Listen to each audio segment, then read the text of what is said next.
Shalom, shalom, bien-aimés de Dieu, shalom. Bienvenue à votre émission Plateau charismatique. Aujourd'hui, je reçois pour vous l'apôtre Samuel Kwesi qui vient nous parler de la prière pour l'évangélisation. Et nous sommes à la 80e édition de cette émission. Bonsoir, apôtre. Bonsoir, servante de Dieu, Rebecca Martin. Comment allez-vous ce soir? Ça va, Dieu fait grâce. Amen, amen. Alors, nous sommes en ce dernier jour de l'année et 80e édition de cette émission. Donc, vraiment, que l'Éternel nous bénisse, qu'il bénisse son peuple pour tant d'émissions, tant de paroles qui ont été données et vraiment tant d'enseignements. Vraiment que le Seigneur bénisse chacun de ses enfants. Et puis, Amen. écoutez, nous allons prier pour nous mettre en communion avec l'Esprit de Dieu et ensuite, je laisserai la parole. OK. Seigneur, nous te rendons grâce, nous te bénissons. Grâce, Seigneur, nous te bénissons, nous te Nous te disons rendons merci pour ce moment. Je te dis Te merci. rendons toute la gloire. Nous prions de conduire cette émission, que ton nom soit glorifié, que ton nom soit élevé, que ton nom soit magnifié. Conduis ce moment, dirige-le. Conduis-nous, Seigneur. Conduis-nous, Seigneur, à ce nom de Jésus. Conduis ce moment, dirige ce moment, au nom puissant de Jésus. Au nom puissant de Jésus. Conduis-nous, Seigneur. Dirige-nous, Seigneur. Conduis-nous, Père. Que toute la gloire te revienne. Au nom de Jésus. Amen. Amen. Alors, je vous laisse la parole, apôtre. Merci, servant de Dieu. Que la grâce de Dieu soit sur vous. Amen. Qu'il vous récompense. Amen, amen. Cette plateforme qui permet de distiller la parole de Dieu. Puisse le Seigneur vous rémunérer au nom de Jésus. Amen. J'accueille au nom de Jésus. Amen. OK. Nous avons plusieurs fois parlé de l'évangélisation. C'est vrai, nous avons besoin d'être orientés, nous avons besoin d'être conduits, guidés par le Seigneur. C'est très important. Et on va parler quand même de comment Dieu peut conduire, comment Dieu peut diriger je veux dire, dans l'exactitude ou bien dans l'expérience, voilà, de chacun. Je vous l'ai dit. Dieu va utiliser les songes, Dieu va utiliser des visions. On va voir un peu un cas qu'on appelle de Moïse, comment Dieu lui a parlé, qu'est-ce qui s'est passé au juste, comment Moïse a su il est serviteur de Dieu, comment Moïse a compris que Dieu l'envoyait vers un peuple bien défini, qui était donc Israël, le peuple de Dieu. Et où est-ce qu'ils étaient? Donc, vous voyez que on verra que euh, Dieu a montré à Moïse la cible de son ministère. Dieu a montré à Moïse où était la cible de son ministère. Voilà, donc on va aller maintenant. Et tout cela parle de servir Dieu. Voilà, donc on ne peut pas servir Dieu en ne suivant pas ses instructions. Parce que vous que le Seigneur a choisi, vous n'allez pas faire, vous ne devez pas, et vous ne devez pas faire le service de façon hasardeuse. Il y a des orientations. Dieu, tu nous appelles. Voilà, il y a un but. C'est pourquoi Dieu appelle chacun de nous. Il y a un but. Donc, chacun doit prier pour comprendre ce but et puis travailler selon ce but-là. Et c'est en cela que nous porterons du fruit. On va quand même voir Exode chapitre 3. Exode, le chapitre 3. On peut lire à partir du verset 3. Déjà, à partir du verset 1. Voilà, à partir du verset 1. Alors, Exode chapitre 3, à partir du verset 1. Alors, je lis la parole de Dieu. Moïse était devenu berger du troupeau de son beau-père Jéthro, le prêtre de Madian. Il conduisit le troupeau derrière le désert et vint à la montagne de Dieu, à Horeb. L'ange de l'Éternel lui apparut dans une flamme de feu au milieu d'un buisson. Moïse regarda et vit que le buisson était tout en feu sans être consumé. Moïse dit, je veux faire un détour pour voir quelle est cette grande vision et pourquoi le buisson ne brûle pas. L'Éternel vit Ok, qu'il donc, faisait... Amen. Oui, allez-y. L'Éternel L'Éternel vit vit. qu'il faisait un détour pour regarder. Dieu l'appela du milieu du buisson en disant, Moïse, Moïse, il répondit, me voici.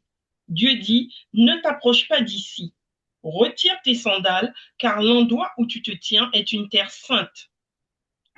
Il ajouta, je suis le Dieu de ton père, le Dieu d'Abraham, le Dieu d'Isaac et le Dieu de Jacob.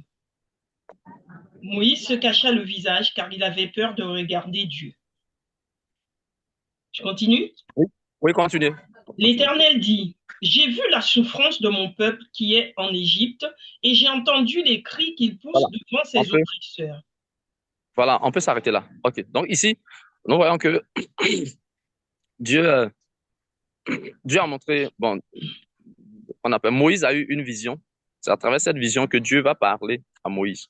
Et Moïse est détenu pour voir cette grande vision, ce buisson Adam. Et lorsque Moïse dit, ah, il va se détenir pour voir quelle est cette grande vision. Et Dieu a vu que Moïse était attentionné. Et c'est là qu'il va appeler maintenant Moïse. Il va faire comprendre à Moïse qui il est, quel Dieu il est, le Dieu de son père. Voilà, le Dieu de son père.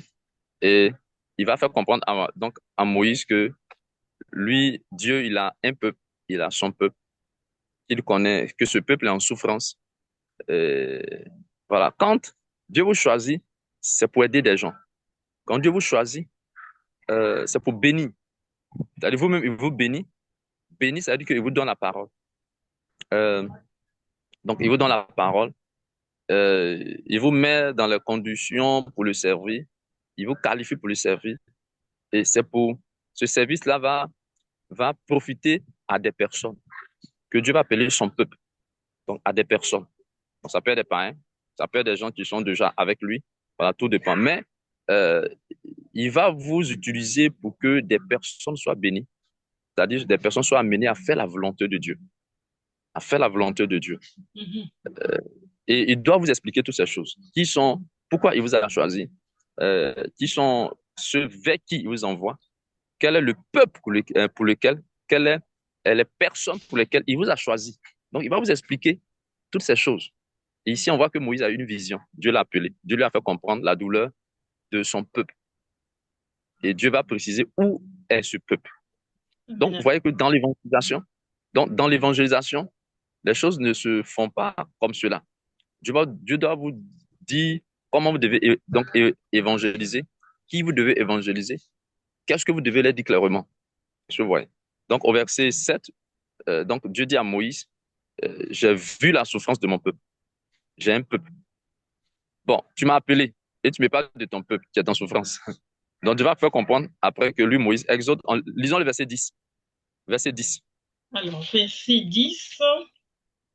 Maintenant, vas-y, et je t'enverrai vers le Pharaon, et tu verras sortir d'Égypte mon peuple, et tu feras sortir d'Égypte mon peuple, les Israélites. Amen. Voilà. Dans d'autres versions de la Bible, il dit, maintenant va et fais sortir euh, les enfants d'Israël, mon peuple, donc mon peuple, les enfants d'Israël d'Égypte. Voilà. Donc, Moïse devait aller en Égypte et faire sortir le peuple de Dieu, appelé donc Israël, les enfants d'Israël. Donc, vous voyez que c'était vraiment c'était bien défini. Euh, Moïse a eu d'abord des éclairages. Donc, dans l'évangélisation, ça ne doit pas se faire de façon hasardeuse, comme je le disais, comme cela, ça serait fait dans la chair. Dieu qui vous a appelé doit vous dire. Donc, vous devez prier, demander, mais tu m'as choisi, je dois évangéliser, mais comment est-ce que ça doit se passer? À qui est-ce que je dois parler? Quelle est la cible de mon ministère d'évangélisation? Quelle est la cible de mon ministère d'évangélisation? Et qu'est-ce que je dois leur dire? Qu'est-ce que je dois faire au juste? Cela peut prendre du temps. Voilà, on ne voit pas ces choses du jour au lendemain parce que c'est une grande mission. Dieu ne va pas déballer tout en un seul jour. Mm. Donc, cela va vous amener à chercher Dieu. Si vraiment vous voulez lui obéir, si vraiment vous voulez faire l'évangélisation, ça. Donc, ça doit forcément vous amener à chercher Dieu, cette soif-là, à prier jour après jour, jour après jour, jour après jour. Dieu va vous donner des sons, Dieu va vous donner des visions que vous ne comprenez pas, que vous ne comprendrez pas. Donc, ça peut prendre du temps. En priant, Dieu va vous éclairer au fur et à mesure. Donc, Dieu va voir vraiment si vous voulez le servir. Mhm. Parce que la Bible que Dieu, là, il se cherche. On cherche Dieu. On cherche Dieu. Chercher Dieu, c'est chercher ses voies. Chercher sa volonté pour vous. C'est pourquoi il vous a choisi. Donc, d'abord, Dieu a appelé Moïse. C'est-à-dire que c'est Dieu qui appelle. Dieu a appelé Moïse. Donc, c'est comme ça que Moïse a compris qu'il est serviteur de Dieu. Donc, Dieu va utiliser Moïse pour le servir. Est-ce que vous voyez? Mhm. Lisons Actes des Apôtres. Actes des Apôtres. D'abord, Matthieu 22, verset 14. Matthieu 22, verset 14. Mhm. Alors, je lis la parole de Dieu. En effet, beaucoup sont invités, mais peu sont choisis. Amen. Allô? Oui, je suis là. J'ai lu. Matthieu 22, verset 14. Oui, j'ai lu. En effet, beaucoup sont invités, mais peu sont choisis. Alors, dans la version ici, c'est mis, il y a beaucoup d'appelés, mais peu de lus. Mhm. Il y a beaucoup d'appelés, mais peu de lus. Alors maintenant, qui appelle? Voilà que c'est Dieu qui appelle. Voilà. C'est Dieu qui appelle. C'est Dieu qui appelle. Voyons, Actes des Apôtres, chapitre 2, verset. Actes des Apôtres, Mhm. chapitre Chapitre 2, verset verset 40. Verset 40. verset 40. Alors, je lis la parole de Dieu. Verset 39. Verset 39. 39. En effet, la promesse est pour vous, pour vos enfants et pour tous ceux qui sont au loin, en aussi grand nombre que le Seigneur notre Dieu les appellera. Voilà, donc le Seigneur, notre Dieu, donc c'est Dieu qui appelle, notre Dieu les appellera. Donc ce que Dieu appelle, il est dans le Saint-Esprit. Donc ici, ça signifie que c'est Dieu qui appelle les gens pour le servir. Donc quand Dieu appelle quelqu'un, une femme, un homme, c'est pour servir. Amen. Voilà, Amen. j'aimerais qu'on s'arrête à là aujourd'hui. Donc pour conclure en disant que l'évangélisation, si vous devez faire, c'est Dieu qui vous a appelé, vous Mhm. servitez, et c'est lui qui doit vous conduire comment vous devez évangéliser, comment ça doit se faire, la cible. Vous, donc, devez prier pour que Dieu vous montre la cible de votre ministère d'évangélisation. Mhm. Tu vois. Et en cela, bon, on parlera d'autres choses la prochaine fois. Donc, c'est pas de façon hasardeuse, il y a bien une orientation que nous devons avoir. Voilà. Donc, le message de Moïse, donc de Dieu à Moïse était clair. Tu iras et feras sortir Israël, donc les enfants d'Israël, mon peuple de l'Égypte. Amen. Amen. Amen. Pour d'autres personnes, ça peut être des hommes adultères dans l'Église. Il y a beaucoup d'adultères dans l'Église, des gens qui sont dans le Seigneur, des hommes souvent qui sont mariés, qui vivent une vie d'adultère. Et il y a beaucoup de choses. Donc, Mhm. tu peux utiliser des gens dans le ministère d'évangélisation, donc à évangéliser les hommes adultères, les foyers adultères dans l'Église. D'autres, ça peut être, voilà, mais des jeunes. Voilà, mais tout dépend. Voilà. Tout dépend du Seigneur. Tout dépend du Seigneur. Quelqu'un qui est adultère, qui est restauré, voilà, il sera sauvé s'il n'est pas restauré. C'est-à-dire que Dieu va juger les adultères. Je vous voyez. Donc, Mhm. laissez-vous conduire par le Seigneur. Priez pour qu'il vous oriente concernant l'évangélisation, comment vous devez faire. Donc, faire l'évangélisation, la cible. Amen. Amen. On va Amen. prier. Amen. On va prier. Voilà. Dis merci au Seigneur pour ce moment. Que Dieu conduise son peuple, que Dieu guide son peuple dans l'évangélisation. Amen. Amen. Seigneur, nous te disons merci, nous te rendons grâce pour ce moment, le partage de ta parole. Nous te louons et célébrons Jésus. Merci pour ce moment. Nous Merci. prions, Père, que Louange à toi, Seigneur Jésus. tu conduises, Béni sois-tu, Seigneur. tu Merci. guides ton peuple dans l'évangélisation, dans l'évangélisation, dans l'évangélisation. Conduis, Seigneur, toi qui par le Père, Seigneur, a reçu, oui, toutes choses. C'est-à-dire que le Père t'a remis toutes choses. Le Père t'a remis toutes choses. Et tu choisis, tu choisis, tu choisis, oui, pour te servir. Acte 9, verset 15, tu dis, tu as, oui, Paul, cet homme est un instrument que j'ai choisi. Alors, des gens que Dieu a appelés, que tu as choisis, Seigneur, conduis-les dans l'évangélisation qu'ils doivent faire.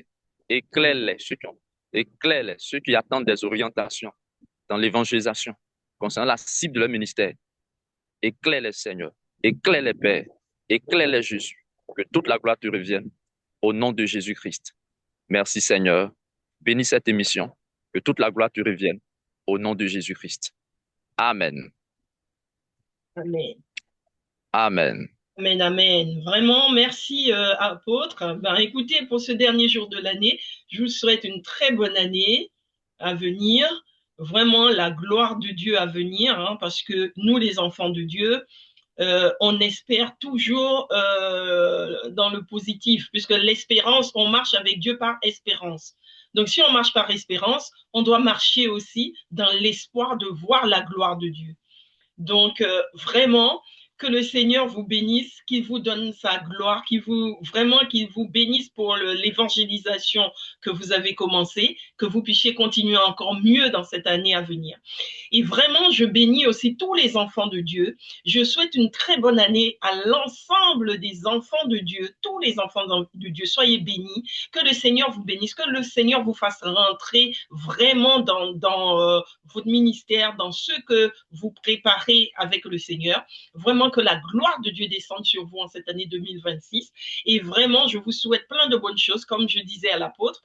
Nous marchons par espérance, nous croyons par la foi, mais nous espérons la bénédiction de l'Éternel. Nous espérons être bénis. Alors vraiment, que le Seigneur fasse entrer en nous cette bénédiction et que je vous souhaite vraiment beaucoup de positifs, beaucoup de bonnes choses pour l'année à venir. Même si certains disent que nous souhaitons la bonne année alors que l'année n'est pas forcément bonne, mais quand on marche avec le Seigneur, on marche dans l'espérance. Et quand on est dans l'espérance, on espère toujours le meilleur. Donc vraiment, soyez bénis, soyez remplis de l'esprit et que le Seigneur vous bénisse en ce dernier jour, que vous puissiez faire cette traversée, comme on dit, pour rentrer dans l'année 2026 en ôtant de vous toute la poussière de l'année 2025, en laissant tout dans 2025 et que l'année 2025 puisse faire un bon témoignage à l'année 2026 sur votre vie. Soyez bénis, soyez remplis de l'esprit et je vous dis à très bientôt pour cette nouvelle année à venir. Amen. Donc la pote a été déconnectée, mais il n'avait pas beaucoup de batterie. Donc soyez bénis et je vous souhaite ces vœux aussi, je vous souhaite les vœux aussi de la part de l'apôtre. Soyez bénis, à très bientôt.